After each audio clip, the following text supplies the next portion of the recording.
Now for the top story at night, reaction from a pro-choice advocate. Joining us from New York City, Amy Richards, co-founder of the Third Wave Foundation, a feminist group.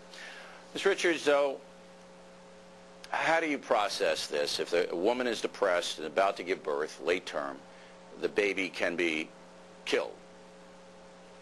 Do you support that? Well, what we have in Kansas are two things. We have a doctor, George Tiller, who has been known to save women's lives. We also have an attorney general who is on a fishing expedition. He is trying to obtain medical records, which is putting Dr. Tiller and other medical professionals in a very compromised position. Okay. Because they are in the with all due respect, you didn't answer my question. I'll try it again. Are you okay? Are you okay with Dr. Tiller or any other doctor in America? I don't believe he's killing babies, and if that's what you're going to ask. You don't believe he's killing babies, so we have evidence. I think he's in the business to protect women's lives. Ms. Richards, I don't care what you think. We have incontrovertible evidence, all right, that this man is executing babies about to be born in late term because the woman is depressed. We have that evidence. Now, if you don't believe it, I don't care. But just for the sake of argument, say that it's true. Abortions in this country are allowed to take into consideration, given their medical expertise and their medical training, are there exceptions that are necessary to preserve the life or health of the mother? Okay, that doesn't have anything to do with depression. Mental health as well as physical health. What I'm taking from this is you are okay with Dr. Tiller, a man you admire, executing babies about to be born because the mother says she's depressed. I support You're okay Dr. with that? Tiller's decision as a trained medical professional to make the decision that is going to be best for me or any other woman who would be in the situation that would be seeking out his services. Okay, it's hard to believe that you are okay with it, but that is your life. You're an American. You're entitled to your opinion. Now, we also have evidence that 10 to 15-year-old girls, as you heard me say, were raped and had to have abortions because they were raped. Yet, the abortion clinic will not turn over the name of the rapist. Are you okay with that, madam? The abortion clinic might not have the name of the rapist. Okay, it's not a matter of might not. We know they do. We know they know the name of the rapist. And are you okay with that, madam? We know that 10 to 15-year-old girls go to their medical provider because they trust them. They trust them to protect their privacy.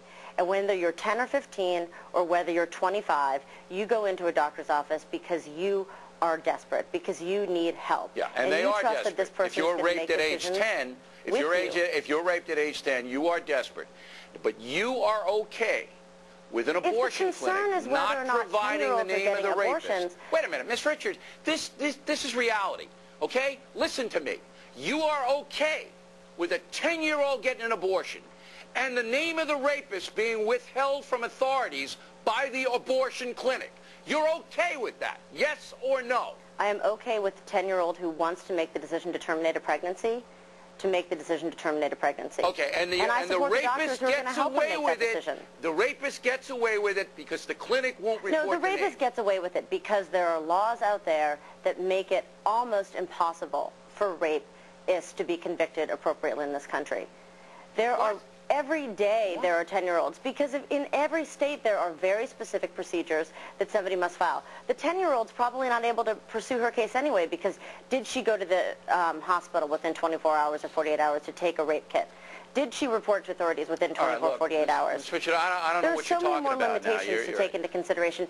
And if you, for one, are concerned about 10 or 15-year-olds being in the position of being vulnerable by rapists in this country, the way to do it, to go about protecting the girls, is to not make them feel vulnerable in their most vulnerable situation. No, you're right. You're right. The way to do it is to let the child rapist get away with it, to have the abortion clinic not report as required by law. What's letting the rapist get away from it? Of course you are. How are you going to catch him? Of course you are.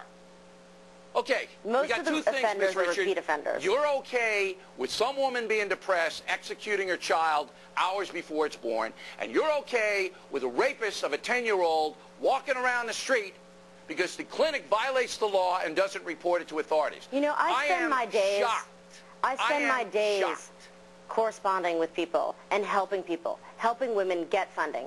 And it's not always 10-year-olds in desperate situations. Sometimes it's 30-year-olds who are in very lucrative financial situations that just don't feel that they can be parents right now. You might want to get into the real world and drop the theory when we're talking about dead babies and raped 10-year-olds. I live my life in the real world. I bet.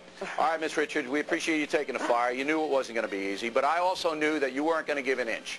I knew that people like you will not give an inch and will allow babies to be killed for any reason at all and will allow rapists of 10-year-olds to get away with it. And that's what I knew, and you just reinforced it. And I know that spin doctors like you will never give voice to the real experiences of women. Okay, that's good. We'll let the audience decide who the noble person is here.